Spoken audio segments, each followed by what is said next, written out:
무화과 나무의 비유를 배우라. 그 가지가 연하여 지고 잎사귀를 내면 여름이 가까운 줄을 아나니 이와 같이 너희도 이 모든 일을 보거든 인자가 가까이 곧 문 앞에 이른 줄 알라. 내가 진실로 너희에게 말하노니 이 세대가 지나가기 전에 이 일이 다 일어나리라. 천지는 없어질지언정 내 말은 없어지지 아니하리라. 아멘. 같이 봉독한 말씀을 가지고 시간이 얼마 없습니다 라는 제목으로 말씀 묵상 나누겠습니다. 요즘 계절이 참 오락가락하죠. 한겨울인데 꽃이 피기도 하고 봄인데 폭설이 내리기도 하고 우기에는 건조하고 또 건기인데 폭우가 내리는 날씨들을 종종 봅니다. 세계의 날씨가 뒤죽박죽입니다. 사시사철이란 말이 있죠. 그런데 그 말이 무색할 정도로 계절의 경계가 모호해진 시대를 살아가고 있습니다. 그래서 어떤 분은 이렇게 계절을 철이라고 하잖아요. 무슨 철. 이 계절이 오락가락하는 것을 두고 철이 없어진 시대, 철 없는 시대라고 표현하는 것도 들은 적이 있습니다. 봄철, 여름철, 가을철, 겨울철, 이런 철이 점점 사라져가는 시대라는 의미겠죠. 그것을 사람에게도 적용해서 시절을 분간하지 못하는 사람, 때를 전혀 분별하지 못하는 사람을 철 모르는 사람, 철 없는 사람이라고 말하는 분도 있습니다.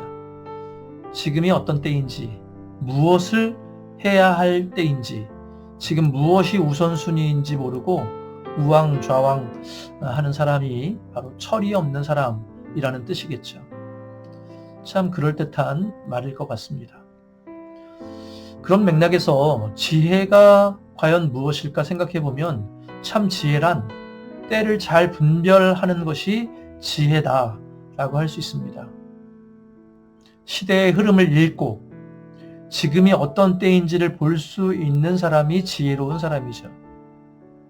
그렇게 때를 분별하는 사람은요, 지금 내가 무엇을 해야 할지 잘 압니다. 삶의 우선순위를 정할 줄 알게 되고 그에 따라 질서정연한 삶을 살 수 있습니다.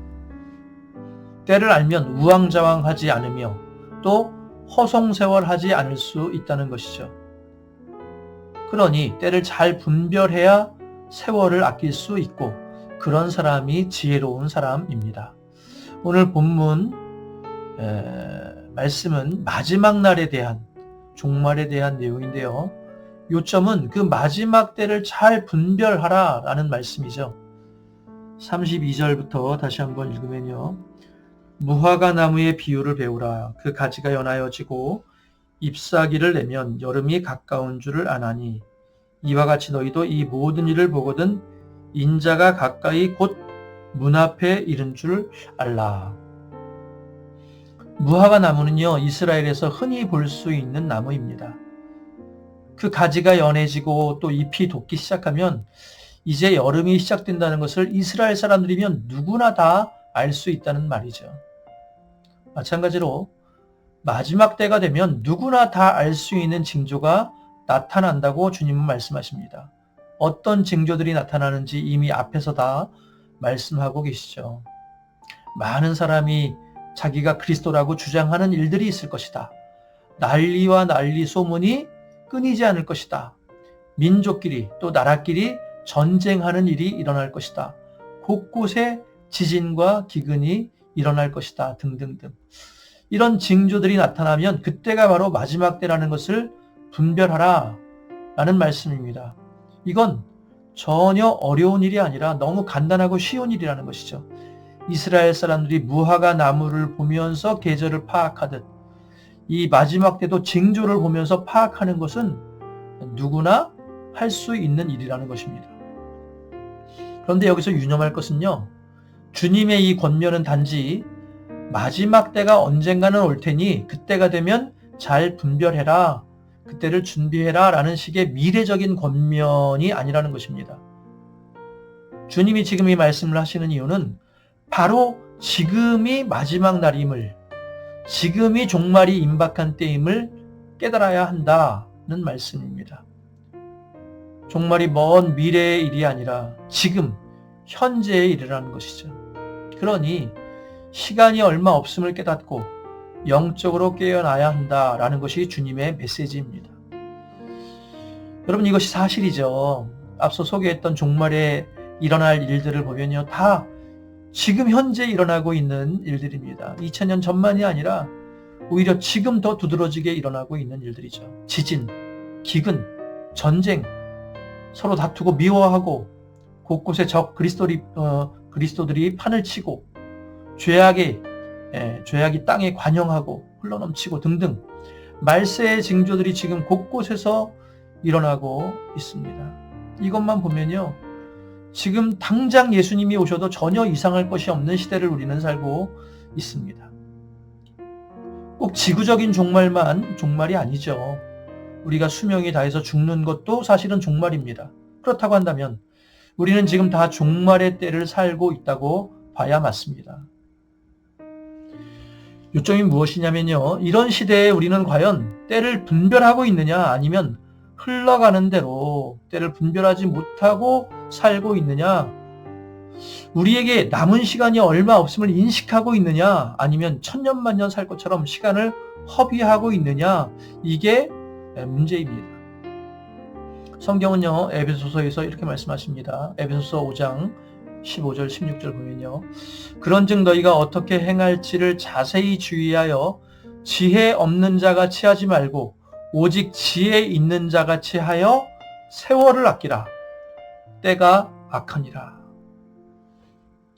우리에게 주어진 시간이 얼마 없음을 깨닫고 남겨진 시간을 소중히 사용하라는 말씀입니다. 주님이 바라시는 일, 주님이 기뻐하시는 일, 또 나에게 맡기신 소중한 사명을 위해서 시간을 소중히 아끼며 사용하라라는 말씀이죠. 주님이 우리에게 맡기신 사명이 무엇입니까? 주님이 기뻐하시는 일이 무엇이겠습니까? 생명 살리고 영혼을 구원하고 나에게 맡겨진 사람들, 나의 부모와 형제, 자녀일 수도 있고 또 믿음의 다음 세대일 수도 있고 또 우리 목원들, 교우일 수도 있습니다. 그런 사람들을 최선을 다해 사랑하며 그들이 믿음의 사람들로 세워지도록 돕는 일을 주님은 바라시죠. 그게 우리에게 맡겨진 사명이죠. 이 일을 소중히 감당하는 것, 이게 바로 세월을 아끼는 사람의 모습이라는 것입니다. 죄송한 말씀이지만 저는 가끔 은퇴가 얼마나 남았는지 생각할 때가 있습니다. 감리교회 법상 법에 따르면 저의 경우는 은퇴가 14년 내지 15년 정도 남은 것 같습니다. 그런데요, 그런 생각을 하면요, 정신이 번쩍 듭니다. 은퇴 후에 뭘 하며 살까가 걱정되어서 정신이 번쩍 든다는 게 아니라 내가 목사로서 사명을 감당할 시간이 그리 많이 남아있지 않았구나 싶어서 정신이 번쩍 듭니다. 지금까지 살아온 것들을 보면, 그 속도를 보면요, 앞으로는 더 빨라질 텐데 14년, 15년 그렇게 많은 시간이 남은 게 아니구나. 설교하고 싶어도 하지 못하고 지금처럼 성도들을 신방하고 제자훈련을 하고 또 교회를 세워가는 이런저런 일들을 하는 것도 멈춰야 할 때가 그리 멀지 않다는 것이죠. 그런 생각을 하면요, 지금 하고 있는 사역들이 얼마나 소중한지를 다시금 되새기게 됩니다. 동시에 지금 무엇에 더 힘을 쏟아야 할지를 분간하게 됩니다.